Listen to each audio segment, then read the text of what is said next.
All right. I want to throw up on all of you. Welcome to Bonehead. Now, in what way, Chad? I've been watching I want Frasier. to get like a bowl of corn, tuna. Sorry, Glenn, I'm not going to say fish.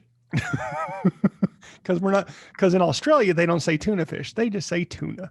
And just like and for Joe, his favorite food, beans and some mustard, and just wolf that all down and then just projectile vomit that onto you all. Now, but I'm saying what I meant, Chad, was in what way? Like, are you doing it out of, is this some sort of revulsion or disgust with us? Revolting would be accurate. Or is this it's revolting from my bowel. From your bowel? That's way, you shouldn't Does be your bowels come out of your mouth? I don't think that's called diarrhea. That being said, isn't that where it all comes from? Holy shit. Last week we started out with a belch. Now that being said, I'm on a roll. Chad, my other question though, or is this some sort of fetish thing? Because if Joe wants to keep it going, I'm not one to judge. I'm not one to judge your. Well, it's already been done. To quote a hero of mine, I'm not one to judge your proclivities, but whatever they may be, I want to support you on your journey. I don't. Oh, God damn harmonica.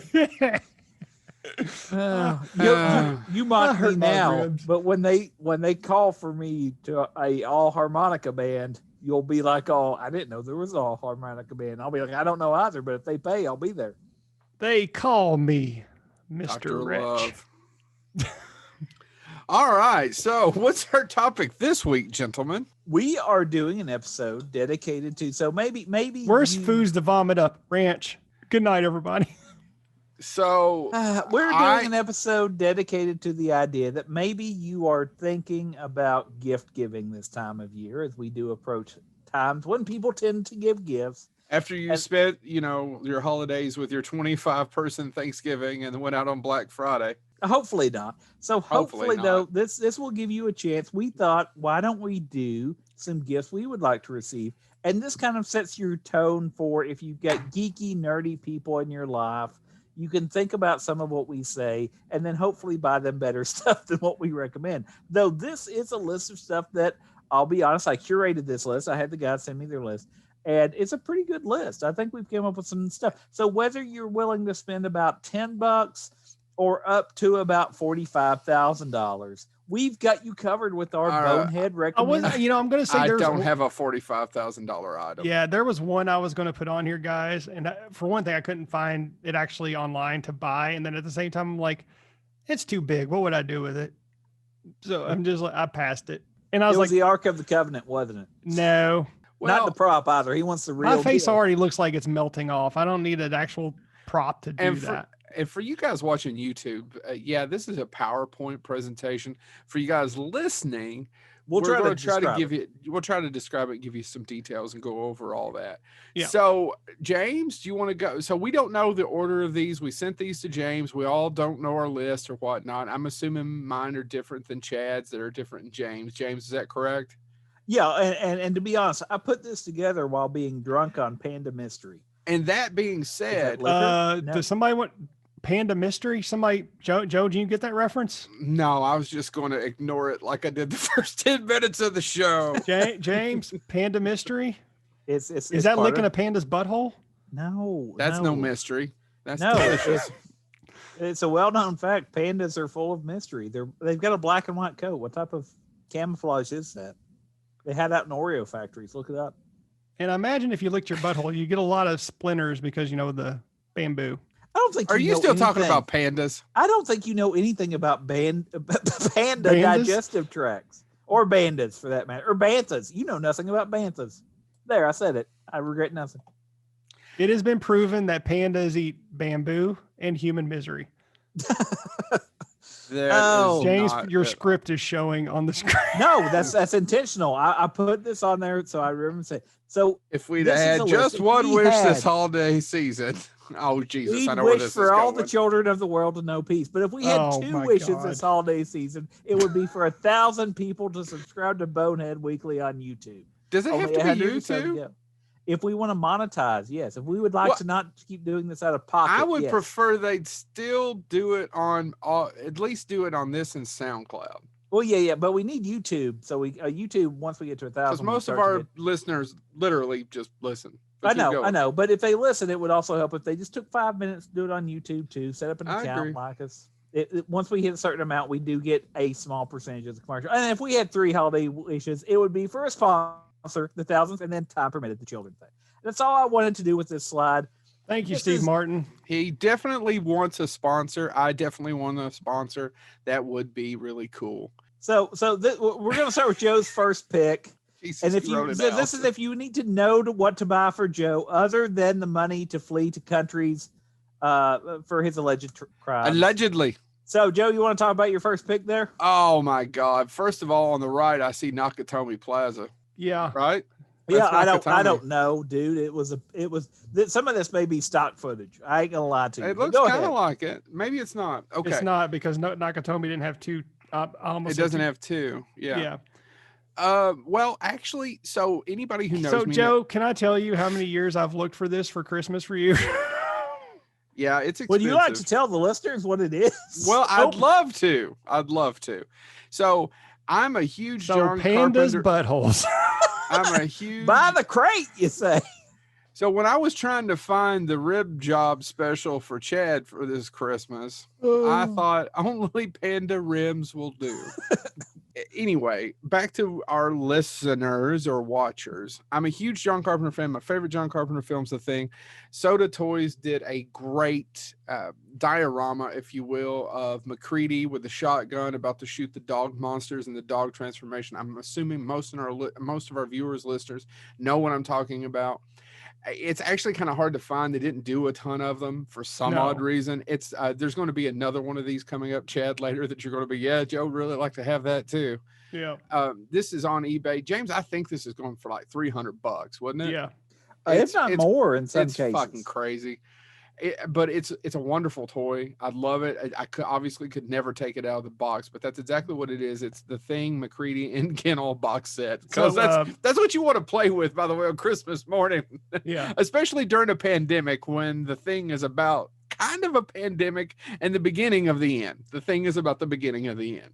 So, to give us a personal story, because I have not joking. It's been years where I've tried to get this for Joe, every year, try to get this for Joe. And one year I came so close. I'd been watching it on eBay like a hawk, and there was one on there, and it was like, it was one of those ones that goes for 26 days. Yeah. And I watched it for 26 days, and it was stuck at $15. That's a hell of a price. And I'm like, I'm going to get this. And as the clock ticked, I'm like, I'm going to get this. Can I finish your story? It went for $16.50. And he said, "Fuck that fat bastard." You're close. $15.25. $16.50. Oh, so I put my bid in, and the timer went, and it said, "Sorry, you didn't win this." I'm like, what the hell happened? And then I went to the end bid. It was $7. No, it wasn't $7. It was $400 something. Yeah. This I think, and this I'm one right like, here was who the hell spent $400 on this? Which SOTA Toys stands for State of the Art Toys. I didn't know if anybody knew that. No, I didn't know that. I didn't know it either. A lot of times people think about, because there were other action figures made on the Thing. Most people think about like McFarlane toys and things like that. I have 2 of the McFarlanes over here on my wall. Yeah, SOTA Toys is now known for, they make a lot of the Street Fighter action figures dedicated to the video games and stuff like that. And they have a Lovecraft line, I think. But you don't hear a lot about SOTA Toys outside kind of a niche market. So I saw this and I was like, oh, SOTA Toys. I don't hear a lot out of them outside of video games. Yeah, I don't. Thank you for I did not know that. I did not. It's just one of those things that I was trying. I rushed doing this morning of trying to get everything done for the holiday weekend, and I just thought, that looked real cool on Joe's shelf, so he could listen to his 3-year-old go, "Too scary." Too scary. I'm too young for this. All right. All right. So we'll move on to Chad's first pick. So I want. Oh, go ahead, and then before you click over, if you want to think about what to buy for Chad, and then again, if you're watching this, you've already seen this on the slide, but I'm going to say it. Other than you can always buy stock in Old Spice. Most people don't know this, but Chad actually drinks Old Spice, and he has the best breath in town. Honestly, and just real drinks quick, it all the time. if you're going to spend $400 or $500 on a present for us because you're a huge fan of Bonehead Weekly, we would appreciate that cash. Just give us that cash.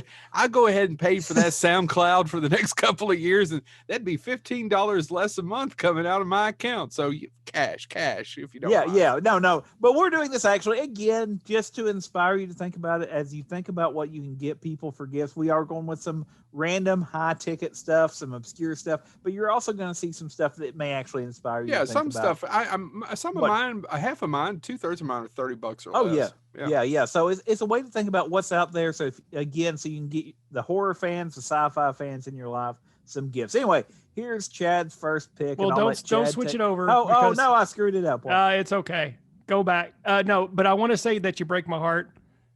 It's Brute. Listen, I know you're back to the Old Spice joke that didn't land in the first place. That's what he's referring to. Dude, no, so I needed filler for this so I could get this to work. And I want to say this shit crowd does never need no filler. This is close to my first. So this is close to my first pick. I actually put them in the wrong order after I sent it and I said, I'll screw it. So this technically isn't my first pick. It would have been my second pick, but we're going to go this route anyway. So let's pretend this is my first pick. So yes, NECA. A couple of years ago. It's what he does in the back seat with the panda. They went NECA. NECA a couple of years ago released 1/4 scale replicas of the Teenage Mutant Ninja Turtles, the movie character. And Donatello's my favorite Ninja Turtle. And this action figure is amazingly cool and detailed. And I remember being in Western Kentucky, Paducah, to be specific. And I was at the Toys R Us there. And I walked in and I saw it, and it took every fiber of my being to just put my wallet away because it's too damn expensive. It's $150 for an action figure. But they are so tall and amazing. And just if you're looking at it on YouTube, the articulation is astounding. Best thing Corey Feldman ever did.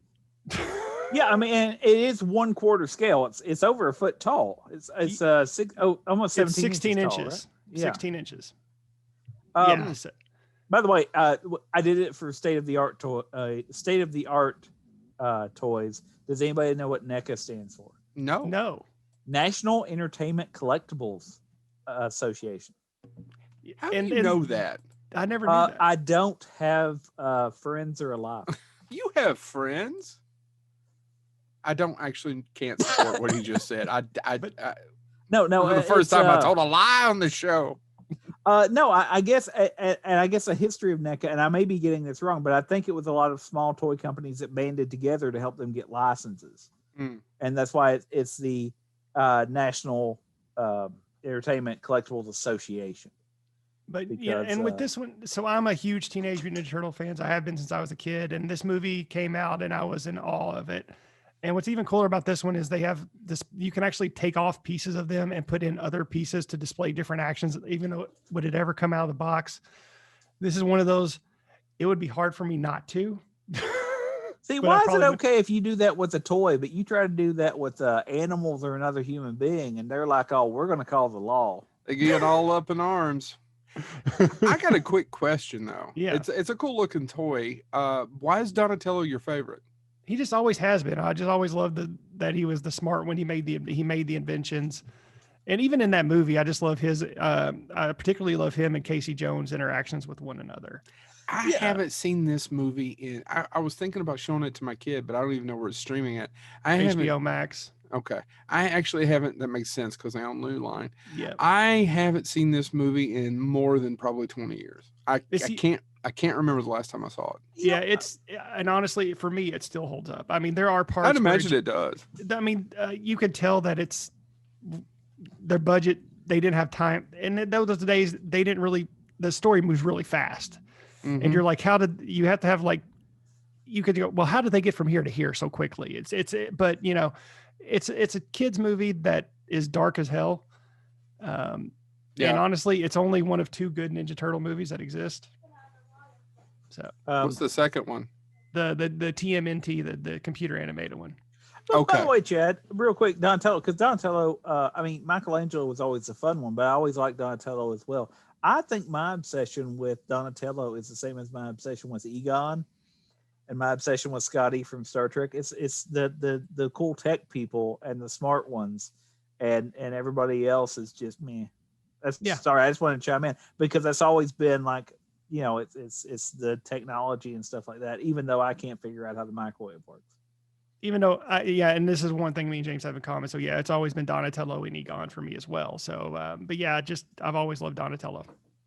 So that's my first pick. Technically, my second. I didn't even think about putting mine when I sent them to him in that list and actual picks of what I wanted the most.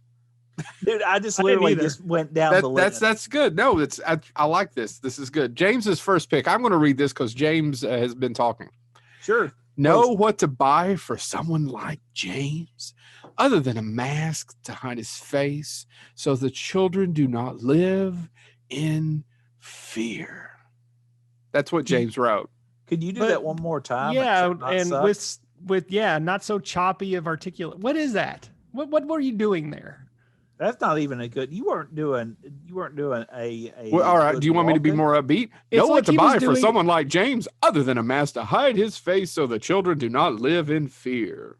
God, I wish I worked with people that had a background in broadcasting. That would make this. Oh, that made it so much better. All right. What is this, James? Wait. This is an actual Ghostbusters Oxford shirt that you can buy right now. Actually, right now for Black Friday, they're on sale. This won't come out in time, so people are hosts. But if you know something else, they make Oxford shirts like dress shirts, except they make really geeky ones. They have one that's, the famous Macho Man, Randy Savage, where he has the boa and all that stuff. Yeah. They've got one with little ones of those all over the place. Which one would I want? Of course, it would be the Ghostbusters one. Now, they have other Ghostbusters ones with Stay Puffed all over them and things like that. I wanted to talk about this Ghostbuster Oxford shirt because it does come. You can be whichever one you want to be. It has a little Velcro. You Velcro on whichever one you want that day. But this is an actual Oxford shirt. They've got tons of other ones, but I wanted to go with this one. Yeah. How much is this, James? It is normally about $60 in my size. Okay. It is Black Friday. It's about 28 right now. I think. Oh, that's not bad. It's 50. You mean extra small? Yeah, dainty. Is it for his penis? Petite. No, that would be. I can't even make that joke. But this is so if you've never heard of Roosevelt's, and I hadn't, but then about 6 months ago, Joe, have you heard of Roosevelt's? I haven't heard of any of this shit. Yeah, you would like it because you can actually. What are these teenage people who are turtle ninjas? You would actually like them as well, Chad. You should check them out because they actually have ones with little Teddy Roosevelt's all over them too, like a Hawaiian shirt with little Teddy, and one is him in a Santa hat, and this. So if you've never goofed off, it's RSVLTS. I don't know why they didn't use it, but the full company name is the Roosevelts. But they're just a shirt company, and they make these kind of interesting, weird shirts. Oh, I like the Oh My Gozer Knuffle Flex short sleeve shirt. Yeah, so I wanted to sorry, I just got a thing reminding me I need to restart my computer. I'm glad I did that in the middle of this. But if you never heard of Roosevelt's, because I think it flew under a lot of people's radar. They have wrestling shirts. They do have like t-shirts and stuff. But I have to give them credit for the Oxford shirts because I think they're cool.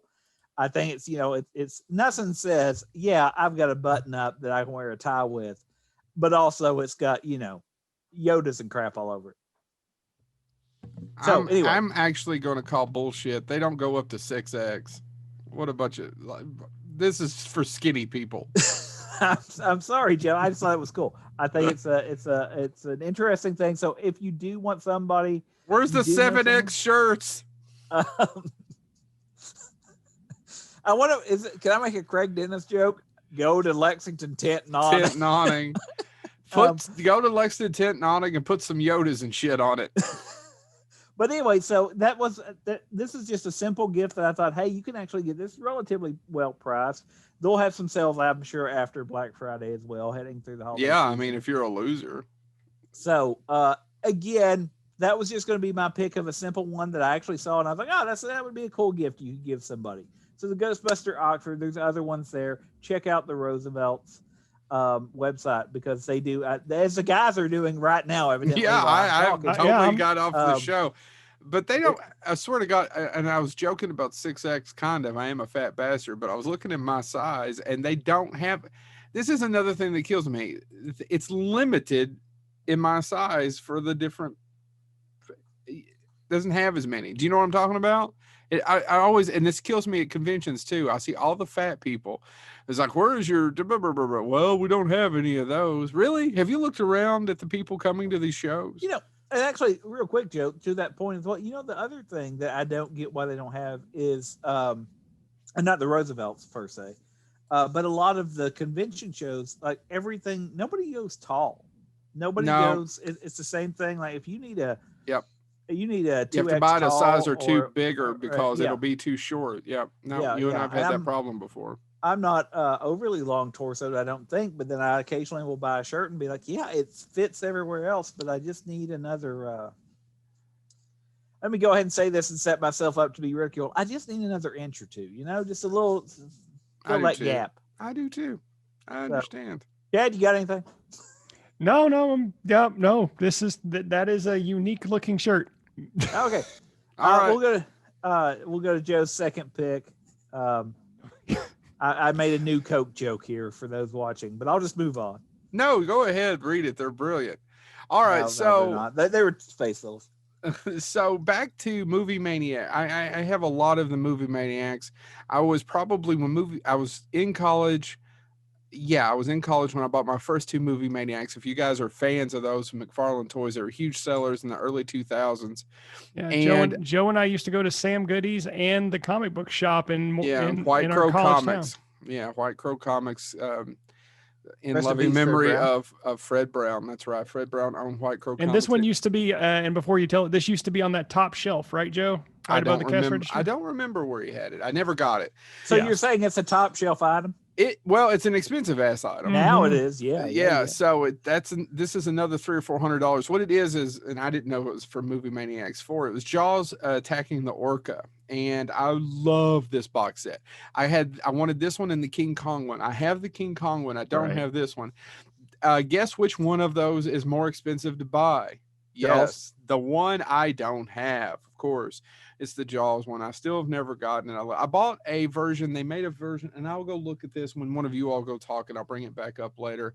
A couple of years ago, it's not as close to this. I enjoy it. It's nice. Someone got it for me, but it's the retro character ones, right? I can't remember. It's over there on the shelf, Chad. I'll go get it in a minute. I think it's Retro 8 or whatever it's called. But anyways, I love the deluxe box set of Jaws. If you're a big fan of Jaws, and the other thing that I didn't put on here that I regretted not doing, and I didn't think about it this afternoon, I didn't know when James was going to put on the PowerPoint.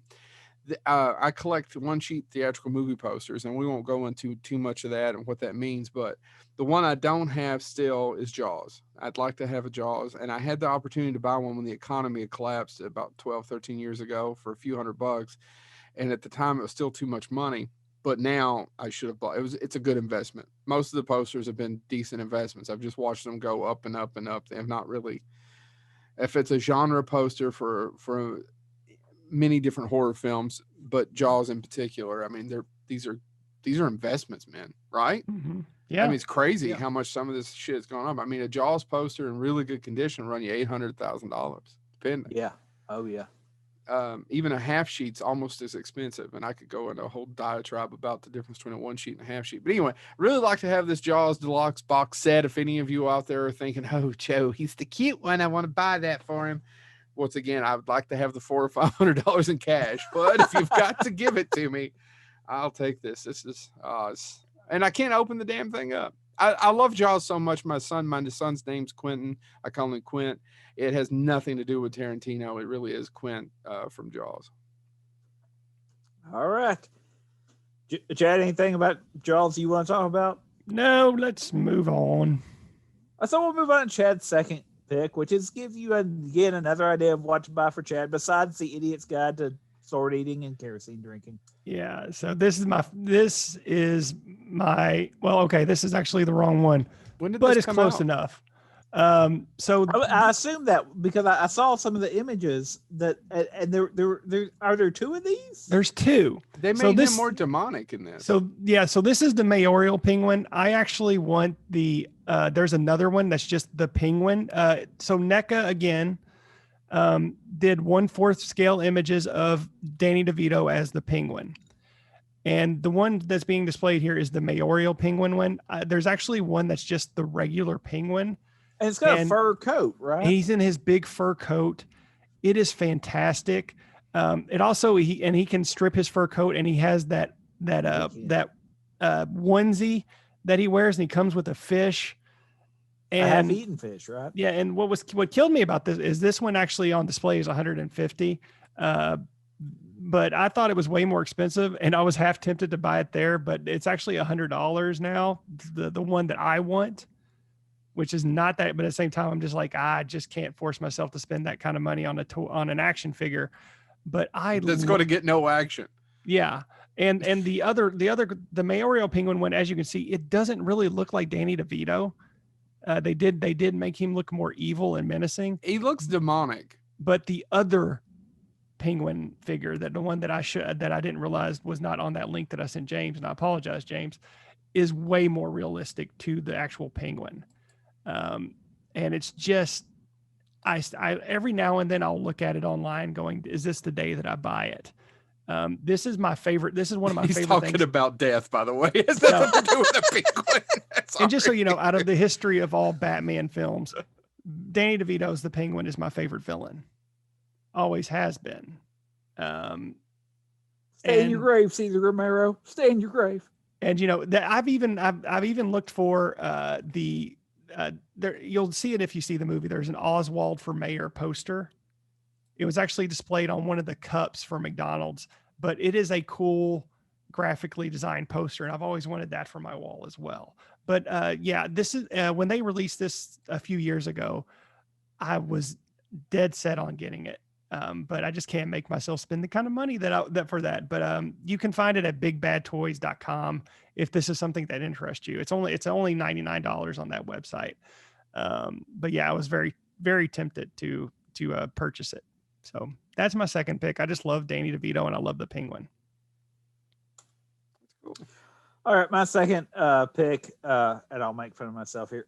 If you're looking for someone like me, besides ostrich sausages and ferret burgers, it's a great pun, and it's a budget-friendly pun. It's a He's Dead Jim phone charger. That's awesome. It writes itself, folks. And so this is made through an Etsy shop. It's made by a Star Trek fan. If you go to her website, I think her website or his website, I didn't research who it was, to be honest, because I just saw this. I'm like, oh my God, that's an easy pun. I think this runs like $10. That being said, A, it's a pun, but B, you could also check out, they have tribbles that you can adopt. I think their entire theme is tribble adoption. That being said, they have this available. So if you're looking for kind of a lower cost gift for a geek, or you're looking for something for like a Secret Santa exchange, why not a He's Dead Jim phone charger? It's a simple pun that writes itself. It's just a fun gift for a fan person, a fanboy, fangirl, fan individual. And so when I saw this, I was like, what a great idea for a gift list. So again, nothing. So I'm going to get more expensive as the evening goes on, but I think this is about $10. So if you're looking for, again, a Secret Santa geek gift or something, I would recommend the He's Dead Jim phone charger. And if you are watching this online, you can see it. But if you're not, it's literally an overlay that says He's Dead Jim on the charger part, and then it has two little Star Trek kind of, I guess, chibi figures is what those are called, that are on each of the plugs. One looks like McCoy that goes directly into the charger, and then there's a dead ensign with the X eyes that goes into the phone part, because that's the part that's dead, right? So I saw this and I was like, that's too good not to mention on a holiday gift guide. So there you go. Guys, you got anything you want to add to this one? No, I'm buying a shirt on that last place. I'm glad we could give Roosevelt some just blew $30. Thank you so much, James Thomas. Hey, I didn't buy the Ghostbuster shirt you're getting. I bought the geeky. I'm not getting that one. I haven't ordered it yet, but I saw it. Or the one with Slimer, Joe. Neither. I saw. They don't have those in my size. I saw that website though, and again, I was thinking about my dream gift list or what I would recommend for other geeks. I had to say it. So, hey, Roosevelt's, if you're watching this, you really did. They just got $30 out of me. They got to sell. Maybe Roosevelt's could be our first sponsor. Wink. Well, okay, I had to try. It's funny. Joe's third pick. Now that he's out $30, if you're looking to buy something for Joe besides paying for the retainer fee for his lawyer, here was Joe's third pick, at least in the order that he sent them to me, which we now know was not the order at all. I've now forgotten what it was. Okay, this is a good one. I tell you, Shout Factory does an amazing job. There's two companies I want to talk about when it comes to releasing just top-notch Blu-rays filled with special features. I mean, obviously they're no Criterion, but I don't know that they're going to do a Criterion edition of the 13 Ghosts remake from Dark House Pictures. What do you guys think? Dark Castle. Yeah, that's what I said. You said Dark House. I know. The other company, the other company is a British company called Arrow. They do a really good job too. I have their version of Life Force, Toby Hooper's Life Force. So anyway, 13 Ghosts is on here. I love House on Haunted Hill remake. It's one of my favorite remakes we've had. William, I forgot the director's name. He was our holy shit. That is so sad. Bill Malone. We've had William Malone on the show. What's funny is his wife's name's Cece, and I was sitting here going, it's Cece's husband. I've met them both. Anyway, Bill has been on the show. He's a great guest, does some great stories. However, 13 Ghosts is not better, but it's a lot of fun. It's so much fun. And it's gory and it's bloody. Yeah. But the designs on it are so fun. The 13 Ghosts. I tell you, I could probably make an argument that I know these were not huge budget films, but gentlemen, do you remember when they used to have budgets? I hate to tell people, Blumhouse does not make movies with budgets. Right? They would have never done 13 Ghosts. There's too many sets. There's too many makeups. There's too many. It just would not have happened. And this was on the other night during Halloween, and I watched the first 10 minutes of it with my kid on AMC and realized I'm a terrible father and turned it off and took him to bed. But I just love this movie. I don't own it. And I just have a gift to shout out to Shout Factory. They worship John Carpenter. John Carpenter, if you go to their website, has his own little John Carpenter films. Yeah. Link. By the way, 13 Ghosts, though, I think is you're right. It's a fun film. It's a fun movie. I do have it over there on the shelf. I have the original DVD release, which does not have all the features. And Joe's right. If you go to this website, look at the features. It's got new commentaries. Yeah. It's got new. I mean, they go back and they get the stories behind some of the stories. Shannon Elizabeth does a new commentary for this. So this is on the collector's edition, and it's got all these different things on it. I love that movie though, because it does, much like my earlier Star Trek phone charger joke, there's puns in it that are groan worthy.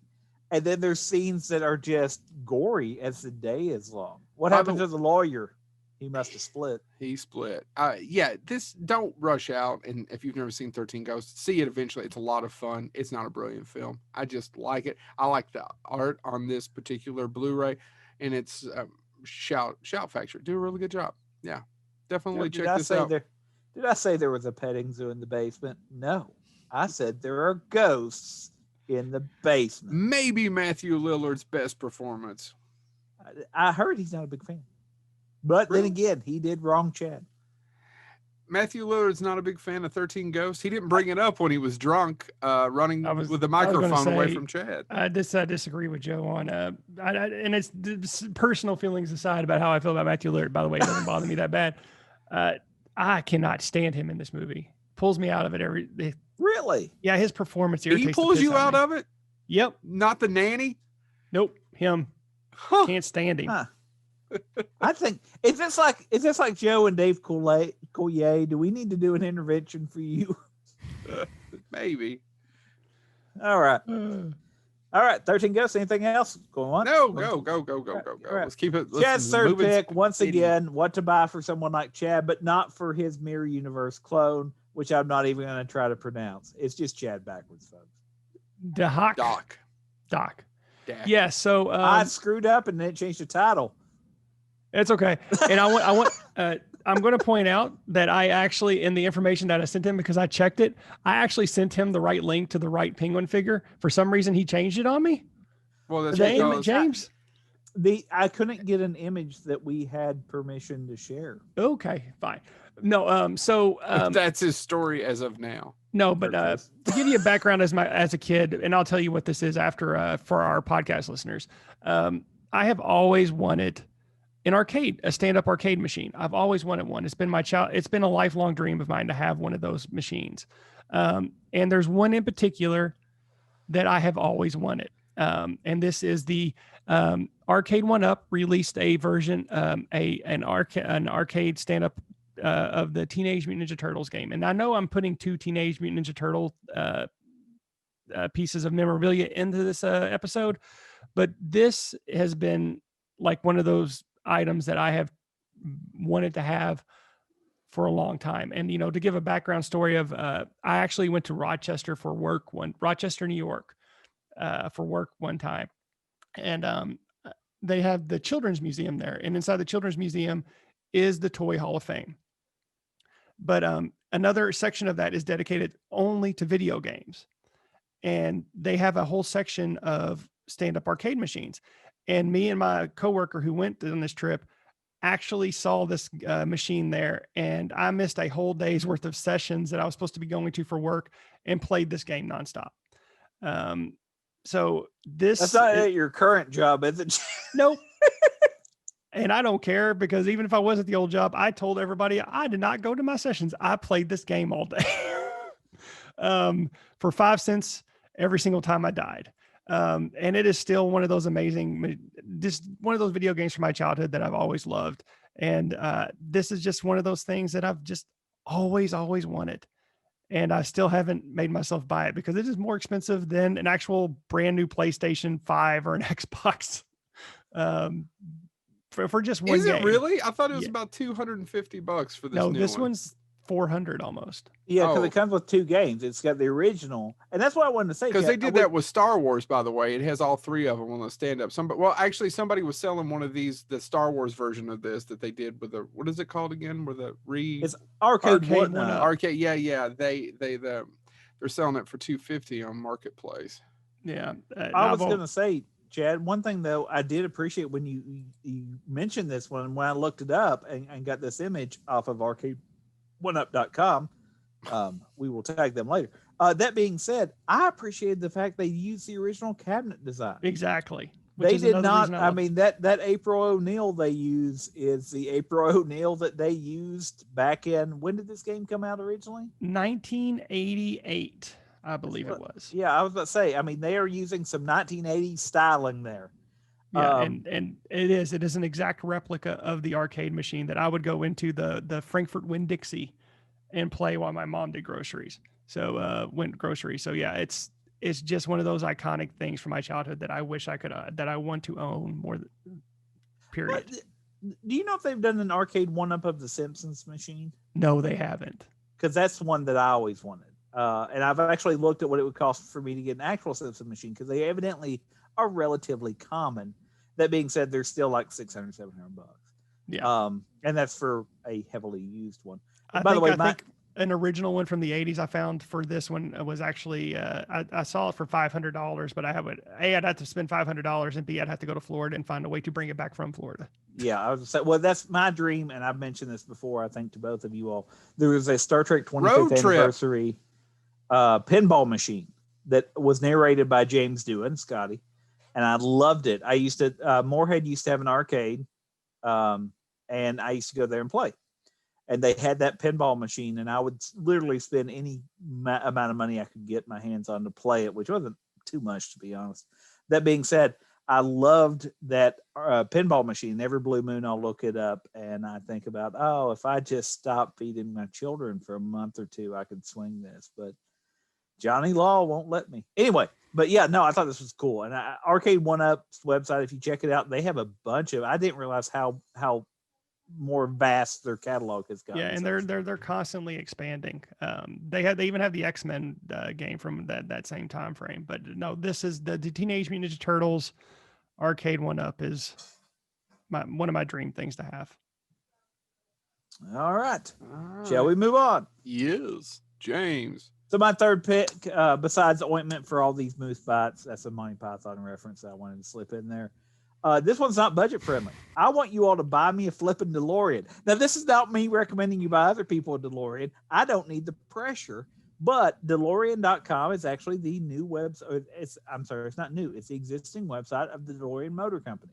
Yeah. There is still a DeLorean company in, I believe, Texas, and now they've got one in Florida. And their sole purpose is to remachine parts for DeLoreans. Now, they do not make new DeLoreans, but if you have a DeLorean that is missing something or needs heavily repaired, they do that work. And so this is one they actually have for sale right now. Again, probably somewhere in the neighborhood of about $40,000. But if you do have an excessive amount of money and you want to give somebody a gift that they will never forget, might I recommend this DeLorean? Now, Hey, James, James, go ahead. no, I was gonna say, James, one time we need to get together, and I'll drive you over to one side of our town where there's actually one just sitting there rusting in somebody's driveway. Yeah, I mean, It's a damn tragedy, but In Lexington? yes, this is a true story, and I'll tell you all about it after the show. This, much like you were talking about finding a Teenage Mutant Ninja Turtle in Florida. This is a true story. When I was in undergrad, and so I had no money, I was working as an RA. There was somebody that contacted me and said, "Hey, listen, if you want a DeLorean, there's somebody trying to get rid of one right now.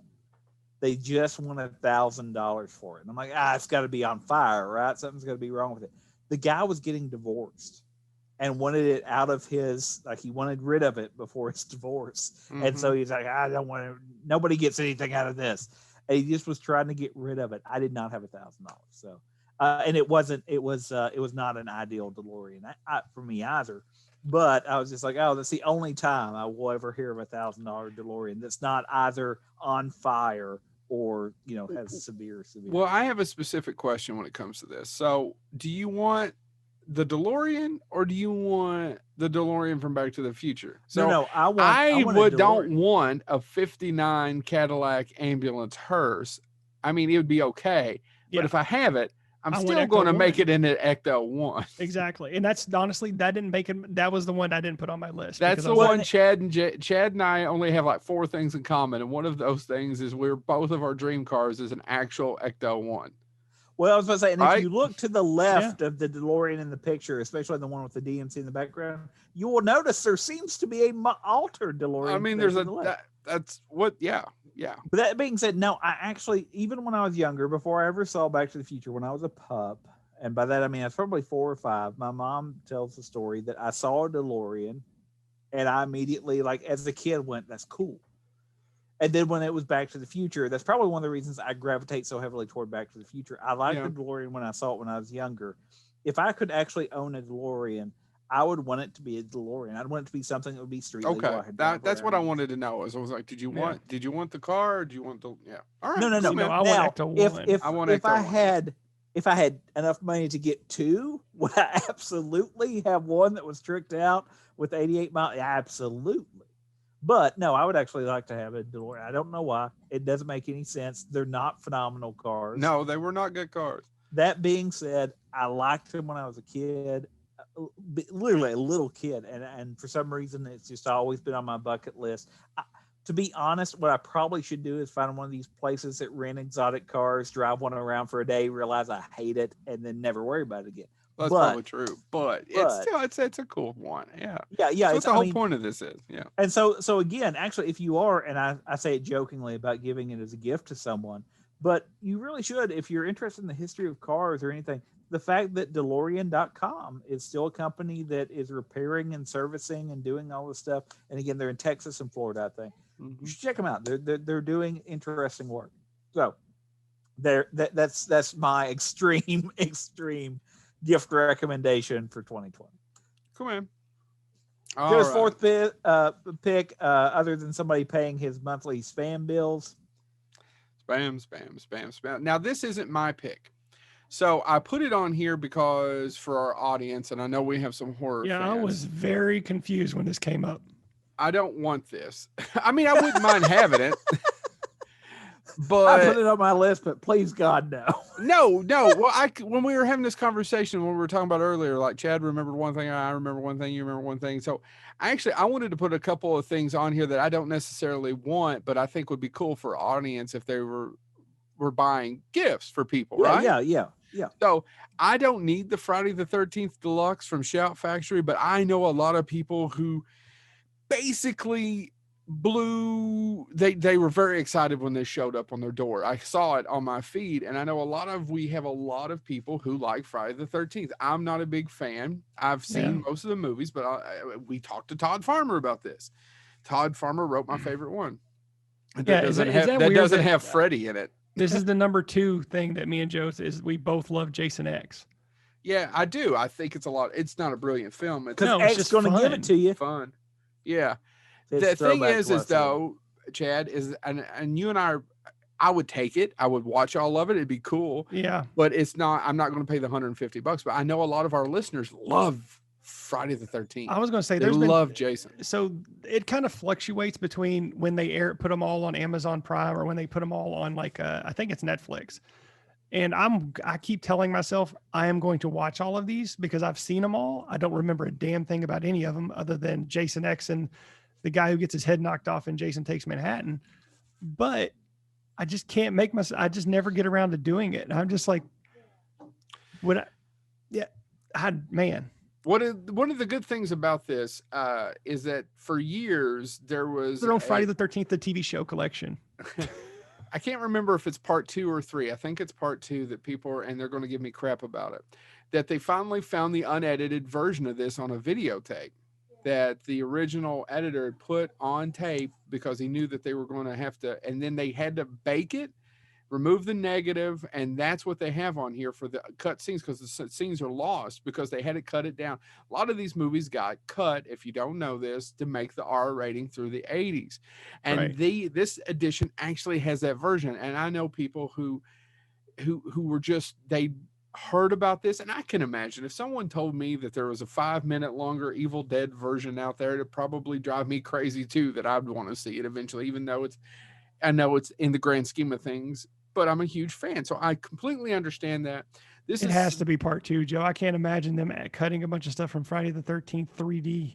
I don't think so. I think it's 2. I'm so sorry that 2. I don't remember off the top of my head. It has to be 2. But they actually, a lot of these, I think 4 was also cut. 6 was also cut, as far as the one that's Carl Buchler, I can never say his name correctly, directed. They all had a lot of gore cut out of them, or quite a bit of gore cut out of them to get that R rating. Right. So this is just for that Friday the 13th fan in your house. I highly recommend this. I know a lot of people have been very happy about it. They've posted how great this is. So definitely check it out if you're a fan. And if you're a fan, you probably already know about it. I would like to look at some of them. I just not going to pay the $150 for it. So yes, you're right. It's evidently part 2. Real quick, if you're wondering what all was cut, here's some examples that are supposed to be restored. Extended blood flow shot from Scott's throat. A certain, we'll use the term romantic scene between Sandra and Jeff was longer, and it included more full frontal nudity. Yeah. And that was evidently, that may not have all been restored. Sorry, because it turned out that she was actually underage when they filmed some of that. Oh, right. Lovely.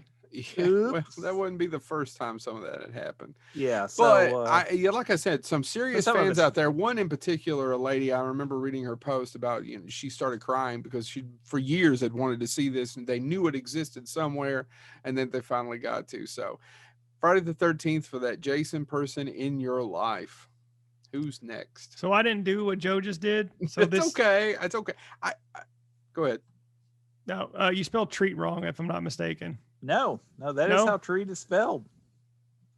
So, by the way, the joke was, see, I said you had to help Joe pay his spam bills. Yeah. You got to help Chad pay his treat bills. Chad, James is absolutely correct. That is how treat meat is spelled. Sorry. Yes, don't you try to act like it's a treat. No, it ain't that fancy correct way. No, no, sir. And just FYI, treat's better than spam. Yep. So I mentioned this on a previous episode, but I would love to have Decompose from the Inhumanoids. Another one of those big action figures from the 80s. And I've always thought that this was the epitome of cool childhood 80s action figures, just because A, it was huge. B, you could you could open up his ribs to feel the guts inside, and you could put action figures inside, and they would just stay there. And the skull, head, everything about this figure as a child was the coolest thing that I could imagine. And I was going to tell you, Chad, did you know they did a anniversary edition recently? Because as I was finding images for this, and you should check out the re-release because it looks totally different. It's much darker than even this one. After this is over, you'll need to send me. I want to send the link to that and see what it looks like. Because and the thing is that this action figure is completely different of how he looks in the cartoon. The cartoon, he is terrifying. Like even the image that James put in this does not capture how terrifying Decompose was in the cartoon. And I mean, literally, he would touch people and they would turn into gooey, oozing green zombie monsters. It was a terrifying cartoon. And this was just an amazing action figure as a kid. I just can't stress enough how much I wanted this. And again, it goes for $500 on eBay. So yeah, I'm never going to do that.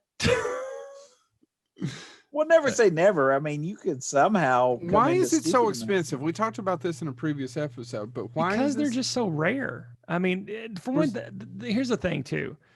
I'm sure you all probably don't go, this doesn't look that cool, but I thought it was. I still think it's cool looking. They are big. They are very big. They were not put together. How big are they? 14 or 12 or 14 inches. Oh yeah, no, it doesn't look 12 or 14 inches. It's 14, I think it's cool. I think it's 14 inches. But curious about his nose. They did not make them very. They did not last. Essentially, they break sturdy. They break apart really easily. So, like for example, the one we had, his guts inside the rib cage fell out almost a week after us holding him, and then the arms fell off, and then the legs broke off. So it's hard to find these actually still intact. And also too, they just didn't make a lot of them because of their size, and they didn't sell as well as they should as well as they wanted. So all those combined make it a very rare find. Right along there with Food Fighters. Yeah, right. No, I can remember the cartoon, and you're right, it was creepy. I mean, I just remember him grabbing somebody and putting him in his chest and decomposing, and yeah. And speaking of tagging people, if you're interested in selling or buying Food Fighters, please see Jared at the Inner Geek in Ashland or Huntington, Kentucky. Because he really wants more Food Fighters. He really wants more Food Fighters. I guarantee he'd buy some Inhumanoids as well. Now, just to make sure you understand us, let's make sure we enunciate. Please do not kidnap David Grohl or any of the other Foo Fighters. He is not going to buy those. That's called slavery. Well, I don't know. You know what? I'm not putting words in Jerry Greer's mouth. Okay. Maybe he will. I'm not putting words in second boss's mouth. So I'm not putting words in Jarrett's mouth, but I do want to talk about, for example, we went one of our episodes, we went to the Inner Geek in West Virginia and met with him for an episode. And in his office was a tendril, which a tendril is the sea monster of the Inhumanoids. And it was just proving that they're not very well put together. Its head fell off. Its head was removed from its body. It was just laying there on top of it. It just came right off. So yeah, just proving that they weren't very well put together. That and Chad got to hang out in his office. I did. It was cool. Yeah. Yeah, that warehouse is awesome. Yeah. I mean, yeah, if you're looking for weird toys, man. If you're working for weird in a road trip or whatever, definitely go to the Inner Geek in Ashland and Huntington. He's got a lot of stuff. Not only that, it's like a museum of your childhood. Yeah. And if you don't have it, ask for Jared and say, this is what I'm looking for. And I guarantee he's probably got it in the back. Or he will make it a mission to find it if you're willing to. That's true. Willing to wait. Yeah. All right. Yeah. So Jared, thanks for being a friend of Joe's and tolerating us. No, he's a friend of all yours. Jared, so my fourth pick. If anybody wants to pay off my student loans, actually, that's what I really, really want. But that being said, I want this. Buy me a flipping proton pack. One too. I do and too. This is a company. This is actually made by Officine Prop Milano, which is a Italian prop making company. Yeah. This is one you can buy the proton pack from Spirit, and I'm not dissing Spirit. Thank goodness they make one that is more screen accurate than other ones I've seen. That being said, the problem with the Spirit one is that it is not to scale if you are, let's say, more than about 4 foot tall. My son has one. Is it my big problem with this is that it's too clean? Yeah, it's a little clean. They make some that are weathered. You can ask for them to weather it for you, and they will. But James, real quick about the Spirit ones, I got one last year that my son took away from me and plays with. It's just not. It's really not a toy. They're not sturdy. Right. Yeah. Back to what Chad was talking about. The Spirit ones are great to hang on a wall or play with a couple of times a year to go to a Halloween party, but to actually, they're not sturdy. Well, and if I'm not mistaken, because I now it's been several years since I tried, but when they first came out with them, I own a Ghostbusters costume because I'm a geek, and mine actually says Thomas. It's all. That being said, when I went to try one on, if you look at the way they wear them in the movie and they come up high, that does not do that. No, it's not to scale. Spec. No, it's not. It's not. But they're great for $75 or less. You can't beat them. Because this is not $75 or less. This will set you back. They have some cheaper models. I put the one that has all the bells and whistles. You can get them for about $600 in some cases, up to ones like this. What is this? 2? This is, I think, $1,800 if I'm not mistaken. I could be wrong. That's actually not the worst price I've seen on that. No, I would have said $2K. It's shipped in from Italy. That's probably why it's cheaper. That's probably why it's cheaper. Is it's shipped in from Italy. So I don't know where they're getting their parts, nor do I want to know. They're going to make the music they can't refuse. This does all the sound effects. I don't know if it plays the music. What a lot of them are starting to do, though, is to have an MP3 port that you can put it on and hide it in your back, so you can trigger up whatever you want. But this one does have the power up sound effects, the kind of quiet running, quote unquote, sound effects, all of that stuff.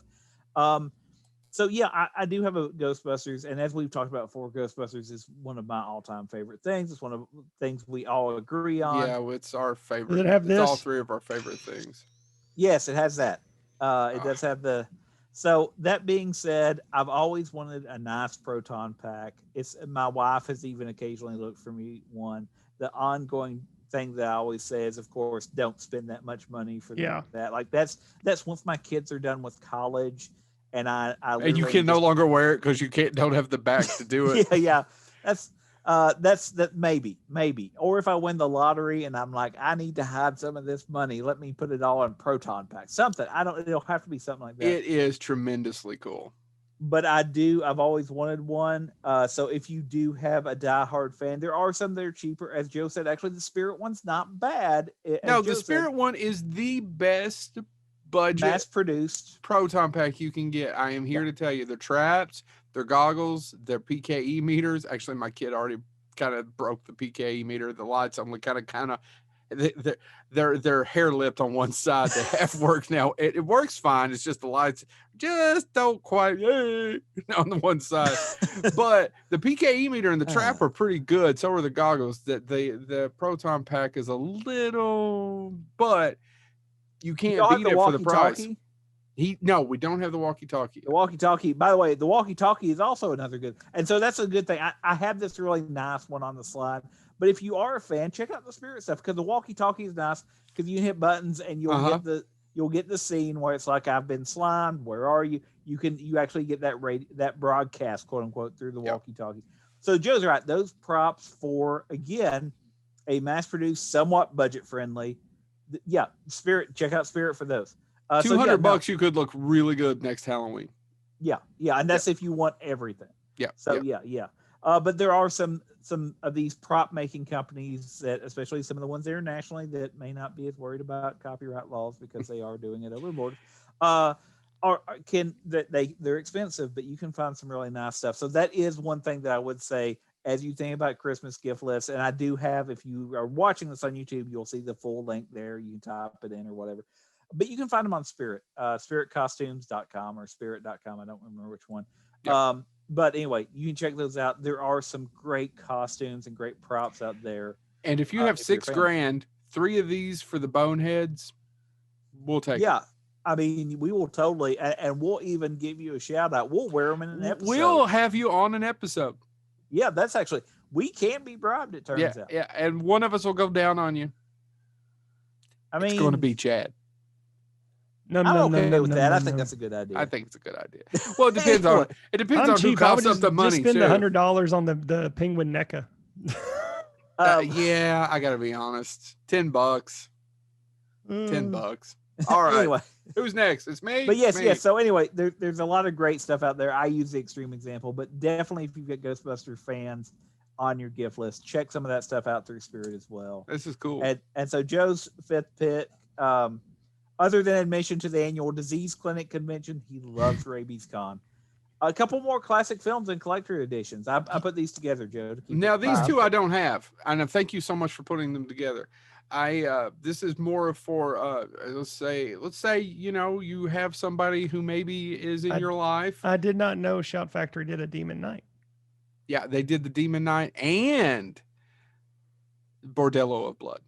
I don't know why. It took me a second to remember Bordello of Blood. I wasn't trying to. I thought you were doing a dramatic pause. I'm like, no, had a stroke. Hey, so listeners, watch this. And of course, we all know Bordello of Blood, the superior film. No, it's not. Anyway, Demon Night is a fantastic, fun movie that we all 3 love, but In the Mouth of Madness may very well be Carpenter's last masterpiece. Mm-hmm. I like Vampires. I rewatched Vampires a couple of months ago. I hadn't seen it in years.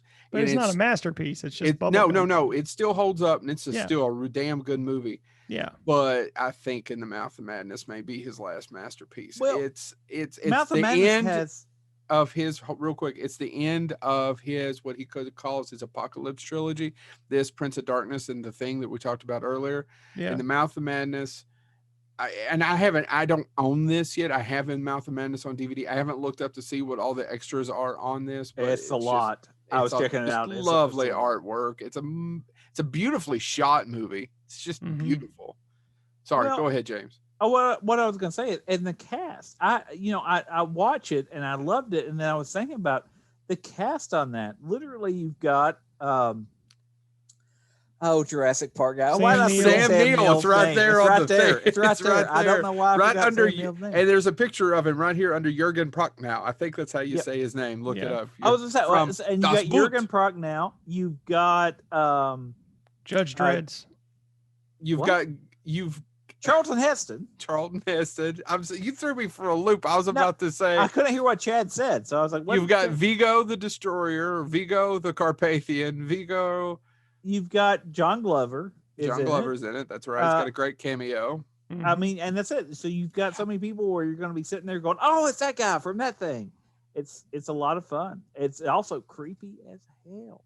So my big complaint about this artwork on these movies is that in the Demon Knight artwork does not look anything like William Sadler. You don't think so? It looks a little. No, like it looks. Actually, I don't think it looks anything like Jada Pinkett Smith. She looks more like that than that looks like William Sadler. I don't know. I look at that and I think that's William Sadler. I look at that and go, I don't know that's Jada Pinkett. Let me pull off a Mel Brooks pastiche. Let me send you all some paper over and y'all can draw better. And that does not. And that the other person in that picture, timely reference, looks nothing like Ross Perot. Oh yeah, that would have killed 20 years ago. No, yeah. Wouldn't even have killed 20 it years is more than ago. 20, Joe. More than 20. That's Admiral Stockdale. Right. What? All right. Who am I? Why am I here? It's back to one of my favorite Mel Brooks insults. Throw the piece of blank page at it. Go fill it. See which is harder. Yeah. No, it's yeah. But you're right. No, I love Demon Knight. I don't own this. I have the original Demon Knight poster. I'm a big fan of the Crypt Keeper. I have but I don't own this. I don't know why I've never purchased it. I may eventually purchase it. I know I'll eventually get the Mouth of the Madness. But these are once again from Shout Factory. Shout Factory does a great job. Check them out. Thank you. Moving right along. Shout Factory, by the way, also, and again, if you're thinking about geek gifts, check out Shout Factory, because they've also, for a long time, they've been the ones preserving and keeping and releasing Mystery Science Theater 3000. Used to, it was Rhino Video, and then Shout took over for Rhino. And so if you're, it's another way to think, check out Shout Factory's website. There are, whatever your film interests are, they have a great catalog of films, historic and recent, and collector's editions and all that stuff. So Shout Factory really does deserve a lot of credit for its work releasing things like this. Turning into an ad. No, I'm being honest. No, they do a good job. They do a good job. Shout Factory and Arrow are the two I would off the top of my head. Shout Factory kept Mystery Science Theater 3000 going for me. I have to give them credit. So Chad's fifth pick, for fans like Chad or Chad fans. Chad, this, I got to give you credit, man. This, I looked at this and I was like, man, if I had money. Yeah. So I want to give a background story on this. So this was actually a kind of off the cuff one, because so a background for me, before I tell you the listeners what this is I will occasionally, just for giggles, look up props from films auctions that they have on these. And a long time ago, and I was looking for specifically something from Who Framed Roger Rabbit. And I found on a website that they actually, there's an auction going on right now where you can actually look at the prop models for the bullets from Eddie's gun, the cartoon bullets that he has. And I was like, this is really cool. So those are props before they animated them, or animated props after? I'm sorry. No, they made the models, and then they drew off those models. Oh, okay, cool. Yeah. But then I stumbled upon this one. And what I sent James was the original prop design for Batteries Not Included. This is the red prototype Fix-It model from and we had Mick Garris on the show, and he actually wrote the story for Batteries Not Included, which is one of my favorite movies from my childhood.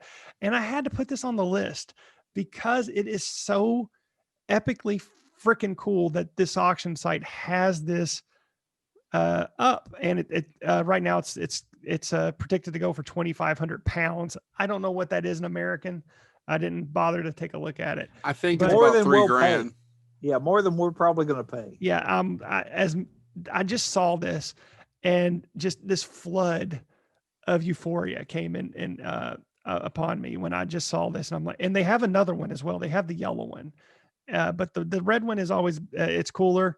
And I just had to post it because I just think it's amazing that this stuff is out there and that you can actually bid on it on these websites. So yeah, if you're ever curious, just go look up movie memorabilia auction sites and just be amazed at what you can find. And for those listening, this is the image here that is on our slide. If you're listening, you can't see it obviously.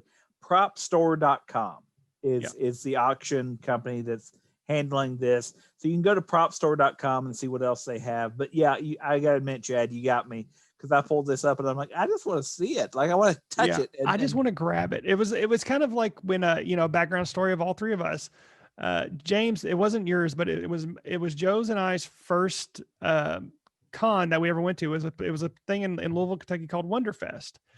And we met Bob Burns there, the famous Bob Burns, and he had the Kong, the original King Kong. James was with us. Yeah, James was with us. I know. Yeah, but you were saying it wasn't my first con. It just wasn't his first. It was Joe's and I's I misunderstood. Yeah. Yeah, and we got to hold it and mess with the arms. And take a picture with it. And take a picture with it. But more importantly, I don't even care about the picture. The fact that I got to hold the original Kong and move its arms. And did Bob Burns say that the Smithsonian was after, like he had said, until, eventually it'll probably end up in the Smithsonian, but it'll be behind glass. Well, I get what Chad's saying, but the fact, I love that we got a picture with it, because now I can show that 40 years from now. And I bet there's going to be a geek who's going to fall over dead when he says, you got to touch that? They actually let you put your hands on, because it was sitting on a damn table.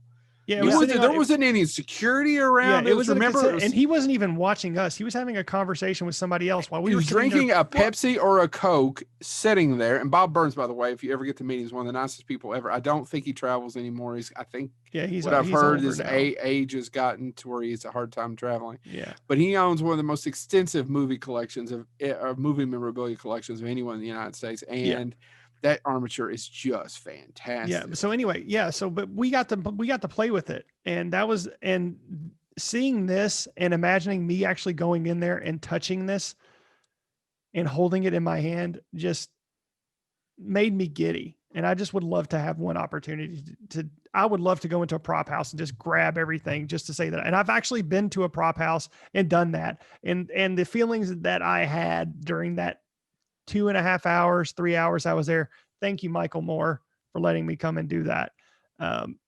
Is undescribable. And this is one of those, I just was jumping up and down in my seat sawing this online. So there you go. By the way, real quick, I want to jump back to the Bob Burns story. One of the things that he did say when we were doing it was, I can remember, because I'll be honest, I was a little bit hesitant to mess with it. And he actually said, it's meant to be moved. If it's not moved, it's not doing what it was meant to do. Touch the thing. Yeah. And I think about that for, again, I understand preserving things and not letting them be. But obviously King Kong has held up for over almost 90 years. We're looking at 90 years now. Yeah. Well, hold on. 80 years. I'm trying to do the math in my head, guys. I'm sorry, but I'd say 40. Did it come out 40, 41, 37, 30? I'd say, I don't remember. Yeah. I thought it was 30, so I could be wrong. Yeah, you might be wrong. I might be wrong. I can't remember. It's a long damn time, and it looked great. Yeah. It was amazing. I mean, obviously the fake fur is gone. It's rotted away, but yeah. All right. Is that it? My fifth pick. And again, sarcastic responses for these slides. If anybody wants to send me some of those, that would have helped. I was trying to drag this out a little bit. Books, people. I like books. And so I wanted to actually say, here's a couple books you can pick up for people that I don't care what their tastes are. There's Laurel Hightower has been on our show. Crossroads did get to me. It's an effective little story. It's a novella. It actually just recently came out in audiobook, so check that out. Coyote Songs. We were not, by the way, we were not asked to read it, even though that I asked to read it. They would not let us perform her novella. Let's just talk about, if she's listening. Laura Hightower is really pretentious, isn't she? Though. I mean, yeah. I mean, anybody that wouldn't let 3 grown men read her Crossroads book and do all the voices. I had the voice down. I would say, and we were going, and Joe had been working on his best Mighty Mouse voice for every character. Here I come to save the day. No, that's Dudley Do Right. What the hell am I doing? No, it's Mighty Mouse. Mighty Mouse. No, but I'm saying the voice I was doing it in was Dudley Do Right. I can't tell the difference. Save you. Is it Penelope? Penelope. No. Yeah. No, Sweet Nell is Dudley Do Right. Save you, Penelope. Yeah. Penelope Pitstop is a whole nother Hanna-Barbera character, Joe. Yeah. Philistine. Holy shit. I excuse the still. Good Lord. So anyway, going back to some books you can consider. Coyote Songs, Gabino Iglesias. I apologize if I mispronounced that. Really should check out Coyote Songs. It is one of the darkest sets of stories I've ever read, and they do interact with one another. I have to say, The Essential Ellison, if you've never read any Harlan Ellison, why don't you pick up a book that covers pretty much his 50 years of his career? It looks like Willem Dafoe in that book cover, by the way. I'm just saying. It was published at about, I think, about 15 years before he died, because he was active about 65 years as an author.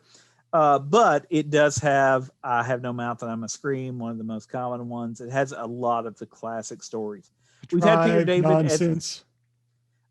We've had Peter David as a guest before, but I do love Howling Mad. Matter of fact, I did a book review for Howling Mad for Bonehead that I was going to upload, and I've never uploaded it. Maybe I should do that. I was actually thinking about that the other day because I sent you that stuff. I was like, did this work? Anyway. Yeah. Ursula K. Le Guin's The Ones Who Walk Away from Omelas is it's a story that is constantly stuck in my head. It is a beautiful, tragic story. Ursula K. Le Guin was a phenomenal science fiction author. She passed away relatively recently. Actually, shortly before she passed away, they did a series of interviews with her that were published as Ursula K. Le Guin on Writing. Check that book out as well. This is a graphic novel series that I love, but if you haven't read Southern Bastards, don't get attached to any characters in that. But it is spoiler alert. Yeah, it's a great read. And then one of mine, and somebody told me she recently came out with a new book, but I love Susanna Clark's Johnson Strange and Mr. Norrell, the novel. I love the miniseries. Well, the novel Christy loved the miniseries. Is it close to the book, James? I'll be honest, I've never finished the miniseries because here's the thing about the novel. Now, I own the miniseries. 50-50 on it. I own the miniseries. I need to finish it. It's I well watched the acted. first episode, and my kids didn't want to finish it. So, and then I've been waiting for some time when they'll be asleep for 18 hours so I can finish it. But Jonathan Strange and Mr. Norrell, the reason I love it, it took me a long time to get into it because it has tons of footnotes. Because if it refers to a book of magic by name, like, you know, the blah, blah, blah, whatever, it will do a footnote and it will cite it as if it's an actual book. And it will tell the story when it was last seen, what rare bookshops may have it. And it's all fictionalized. But Susanna Clark builds this entire world to where you get to the point, because at first I was like, do I really need to read that footnote? It's nonsense. But by the end, you're like, well, I need to know. And it's something about the conviction she brings to that world where these footnotes that are really nonsensical, because sometimes they'll give you the history of Napoleon or they'll give you something else. It really does add to that world. And I've never seen a book do that. I've read a lot of alternate history books. Harry Turtledove, World Britannia is a really good one for that, by the way. But Jonathan Strange and Mr. Norrell, the novel doesn't work as well for me without that. So I wanted to bring that up. So there's a lot of great books out there, and these run a gamut of different topics. Again, from graphic novels, Howling Mad is a kind of horror comedy. Crossroads is a horror drama. And Coyote Songs looks at everything from racism to just cultural bias, but it's also, there's this horror in the desert. There is the idea of borders, both map borders, but also the borders of humanity and everything. It's a lot packed into, and it basically is following about, and one day we hope to have Gabino on the show, but I'm going to simplify it. I think it follows like 6 or 7 different stories that end up overlapping, and there's hope in there, there's tragedy, and there's just this undercurrent of horror throughout all of it. It's a phenomenal book. And again, I always have to say The Essential Ellison is a great way to pick up a lot of Ellison stories quickly and get some of his great introductions where he's both condescending and well, he's Ellison. So that was it. Now, I did want to give out a shout and to some other things. So maybe none of what we've talked about sets well with you, but if you're looking for some things that you can do for paranormal giving, in other words, you got people that are interested in paranormal, we've worked with Scarefest before and things like that. Ken Boggle's Tarot Date with Ken was relaunched recently. It's on VidiSpace. If you go to Twitter, if you're on Twitter, you can go to @KenBoggle and @VidiSpace to find out more information about that. You can read some testimonials about it. People do love Ken. And I'll be honest, Ken Boggle is one of the most engaging human beings. He is a national treasure. Even if you don't like him, he's still fun. He is. He's fun. I like Ken. It's hard not to like Ken. He's very sweet, and he's an asshole all at the same time. He's a damned rascal is what he is. And if he still listens to our show, which we don't know if he still does, that time he slighted me at the last Scarefest hurt my feelings. Well, did you deserve it though? Yeah, I kind of did the suck it motion, and he just waved at me and just kept walking. Hey, he wasn't friendly, huh? I don't know what could have triggered that response. I don't know why. I am loving and a delight. But another thing you can do, as we do look forward to, hopefully. Hey, Joe. Hold on, Joe. Yes. I was going to burp and it went back down. I'm sure our listeners are forever grateful. Keep going, James. As we do look at perhaps an end to COVID, the other thing you can think about as you're doing your gift giving is to give someone tickets to a convention, because those have disappeared for a while. And I know a lot of people that listen to our show, we hope, but are convention goers. So you can also think about that. Who are some people that maybe you would be buying gifts for that you could give a gift of a convention ticket? Yeah. Things like Scarefest, we hope are coming back. Lexington Comic Con, we've mentioned Jared and Scarefest that we've been a part of for a while. Brandon and Nicole own Scarefest and Comic-Con, Lexington Comic-Con will be coming back. You can go on their websites and go ahead and prepay tickets. Even if something gets changed, they will honor those tickets, and you will be able to go when you feel safe and secure, hopefully post-vaccine, about doing this within the next year. And I'm pretty sure there's going to be some news coming out about some dates for both of those conventions, and I think it's going to look pretty good next year. And when you buy the Comic-Con ticket, when you enter, Jarrett Greer will give each of you a very special hug. We don't have evidence of that, but sure, whatever, Chad. Just remember, Chad's the one that said it when you filed your lawsuit. Hey guys, you guys want to see something funny? Speaking of COVID, these are free tickets to Lexington Comic-Con 2020. Who wants some? We have a box here that we're going to be giving out that Jared gave us to promote Bonehead, because he's a really cool guy like that. He's a good friend. And hopefully we'll be able to give those out for 2021 later on. I'll let you know as we go. Hopefully those will still be honored. But yeah, definitely check out those two. Those two are our biggest supporters.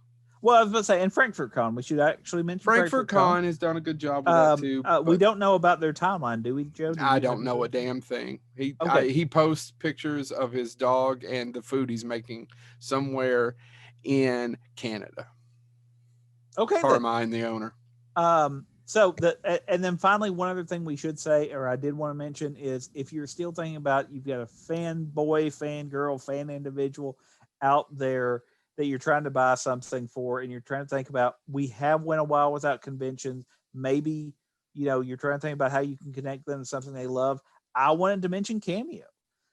Cameo has worked with a lot of celebrities, from John Cleese, Ernie Hudson, Kevin Conroy, Gilbert Godfrey, Charles Fleischer, Chris Sarandon, John C. McGill. If you go, I think they've got 6,000 people now.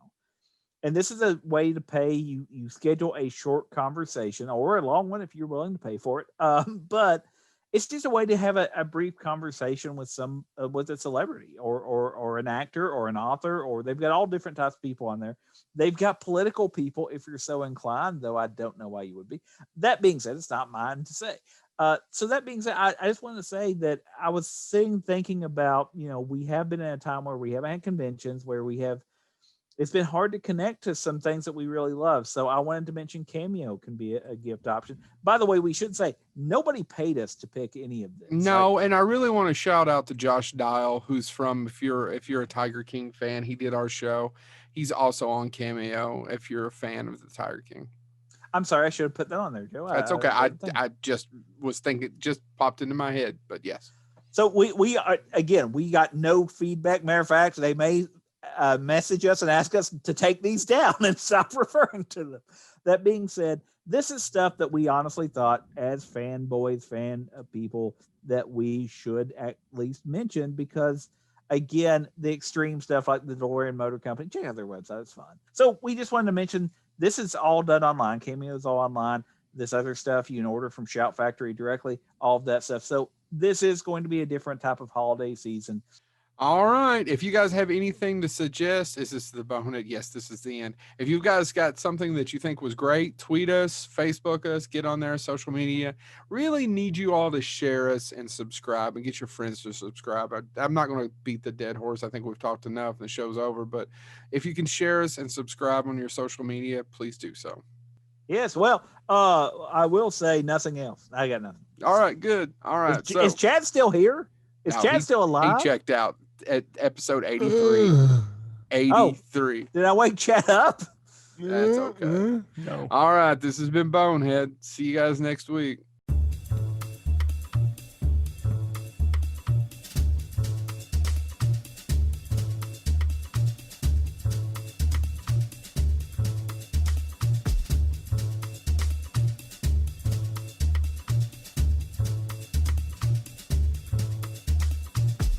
Ah.